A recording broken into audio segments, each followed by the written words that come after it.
जी। कि इतना विकास कार्य सहारनपुर ने कभी किसी के शासन में नहीं बीजेपी या देखा। BSP BJP. टक्कर कांटे की है, इमरान मसूद सामने है। कुछ भी हो जाए, ओनली बीजेपी। ओनली बीजेपी की बीजेपी आ गई यहाँ जी हाँ। सेक्टर 7 में भी, और जो महापौर जो प्रत्याशी वो भी।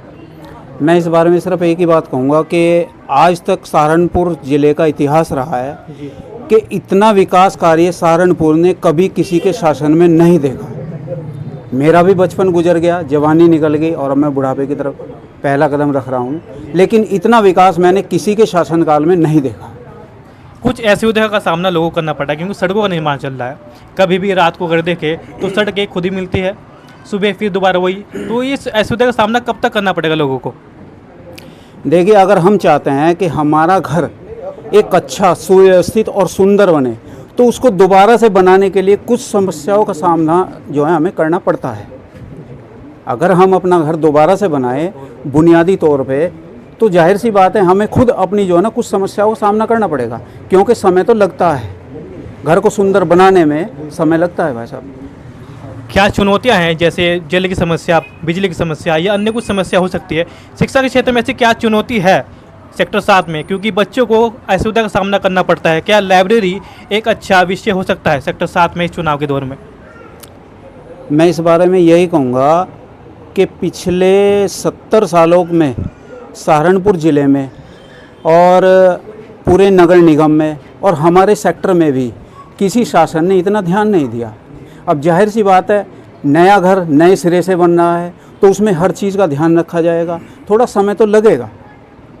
चाहे वो शिक्षा का मैटर हो या किसी भी तरह का टॉपिक हो, सब पे ध्यान जाएगा, सब पे ध्यान दिया जाएगा, हर चीज़ का निवारण किया जाएगा। थोड़ा समय का इंतजार करना पड़ेगा। कि लाइब्रेरी मूलभूत आवश्यकता है स्टूडेंट के लिए, तो क्या बीजेपी इस चुनाव के बाद उस पर कार्य करेगी? बिल्कुल करेगी जी। बीजेपी जो है शिक्षा के प्रति जागरूक है, क्योंकि बीजेपी में तमाम लोग जो हैं एक भी अनपढ़ नहीं है, सारे शिक्षित ही वर्ग है।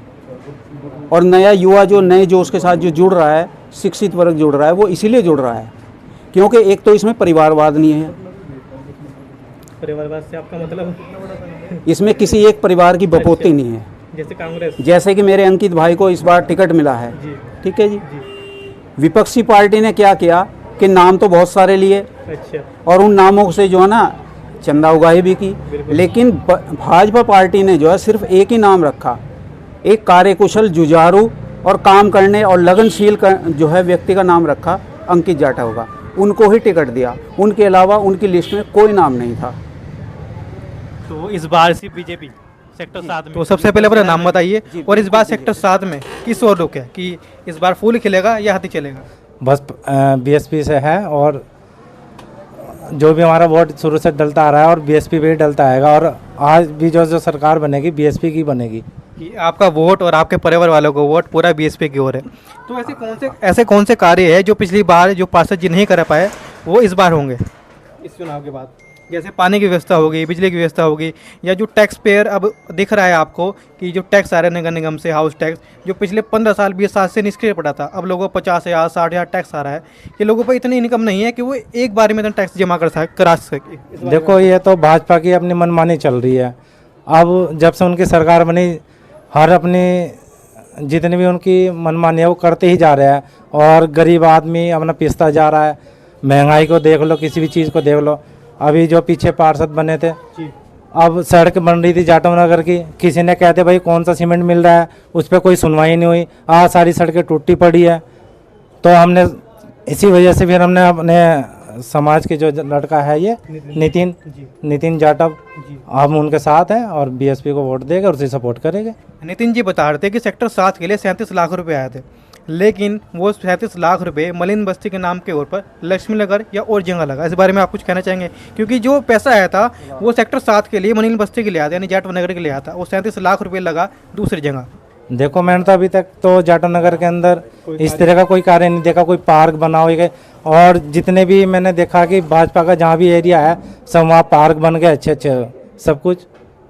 लक्ष्मी नगर में जो पार्क बना वो बना सार्वजनिक तौर पर, यानी जो जनता का पैसा था, टैक्स था, लेकिन वहाँ उन्होंने अपना गार्ड बिठा दिया कि जो बाहर का व्यक्ति आए तो उसे बाहर से बाहर भगा दिया जाए, कि पैसा तो गवर्नमेंट का हो गया, यानी टैक्स पेयर का हो गया, लेकिन सार्वजनिक नहीं है वो। सेक्टर 7 के लिए, सभी के लिए क्यों नहीं है वो?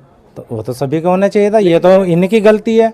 इनको ये वहाँ कंप्लेंट करनी चाहिए कि भाई सेक्टर 7 के लिए, सभी के लिए है वो तो, बिल्कुल। सब जनता वहाँ जा सकती है सेक्टर 7 की। जो पार्क वगैरह सार्वजनिक होते वो हैं तो हाँ, ये तो है।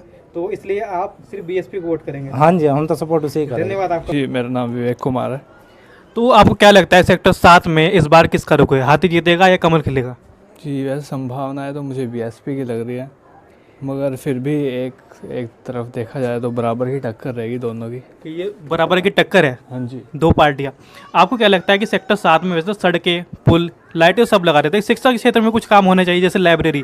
यहाँ सेक्टर 7 में जो स्टूडेंट के लिए सबसे असुविधा का सामना जो करती है वो लाइब्रेरी की वजह से, क्योंकि शोर शराबा, तो लाइब्रेरी यहाँ होनी चाहिए नहीं होनी चाहिए? सेक्टर 7 में सबसे बड़ी प्रॉब्लम तो हमारे पास यही है कि जो शिक्षा के क्षेत्र में कोई भी आता है, कोई भी ध्यान नहीं देता। सड़कें बनती हैं जी, सड़कें बनती है, पानी आता है, विकास होता है, मगर शिक्षा के क्षेत्र में इतना हमारे पास काम नहीं हुआ। और क्योंकि बच्चों को क्या चाहिए, एक अपना माहौल चाहिए पढ़ाई का। पढ़ाई के प्रति बच्चों को अगर माहौल मिल जाए तो बच्चा अपने आप पढ़ाई में इंटरेस्ट लेगा, बच्चा अपने आप इंटरेस्ट लेगा पढ़ाई में। और बस बच्चों को लाइब्रेरी वगैरह और कुछ नई नई आधुनिक चीज़ें अगर प्रोवाइड कराई जाए तो बच्चा इंटरेस्ट जरूर लेगा। आप अपना एजुकेशन बैकग्राउंड बताइए कि किन असुविधा का सामना करना पड़ा आपको इन अचीवमेंट को पास करने में? जी, सेक्टर 7 में जैसे हमारे पास बस्ती का माहौल है, ये बस्ती हमारा एक इंडस्ट्रियल एरिया है। बिल्कुल जी, इंडस्ट्रियल एरिया होने के बावजूद यहाँ पर बहुत शोर शराबा रहता है और हर व्यक्ति यहाँ पर भाग दौड़ में लगा है और बच्चे भी बस अपना पढ़ाई में इंटरेस्ट इसलिए नहीं लेते क्योंकि यहाँ पर संसाधनों की जो कमी है, संसाधनों की थोड़ी कमी है पढ़ाई के प्रति कह सकते हैं, मगर विकास तो अपनी सीमा पर ही है। आपको क्या लगता है लाइब्रेरी जो नगर निगम लाइब्रेरी देती है, क्योंकि शिक्षा के क्षेत्र में सेक्टर 7 में है ना कि लाइब्रेरी होनी चाहिए, तो मिलेगी या नहीं मिलेगी लाइब्रेरी? अगर कोई भी जीतता है, बीजेपी जीतती है, बीएसपी जीतती है, तो लोग क्या लाइब्रेरी की ओर आगे आएंगे? जी, अगर कोई भी इसमें मैं किसी के पक्ष में नहीं हूँ, और चाहे इसमें बीएसपी हो चाहे इसमें बीजेपी हो, अगर आपको वोट युवाओं का चाहिए तो आपको उनके भविष्य के बारे में सोचना होगा, शिक्षा के बारे में सोचना आपको होगा, उनके भविष्य के बारे में देखना होगा। और जो यंगर्स है उनका भविष्य तो पढ़ाई से ही है। और पढ़ाई में क्या चाहिए, किसी भी स्टूडेंट को पढ़ाई में क्या चाहिए? संसाधन। अगर किसी भी स्टूडेंट को संसाधन मिल जाए पढ़ाई में तो वो पढ़ाई में अपने आप इंटरेस्ट लेगा, और जब वो इंटरेस्ट लेगा तो उसका भविष्य अपने आप उजागर होगा। बिल्कुल, विवेक जी ने बिल्कुल सही कहा कि जो स्टूडेंट को चाहिए संसाधन शिक्षा के क्षेत्र में, लाइब्रेरी एक बहुत बड़ा मुद्दा है सेक्टर 7 के लिए। एक अगर लाइब्रेरी होगी तो बच्चे अच्छे पढ़ सकेंगे, अच्छी पोस्टों पर जा सकेंगे।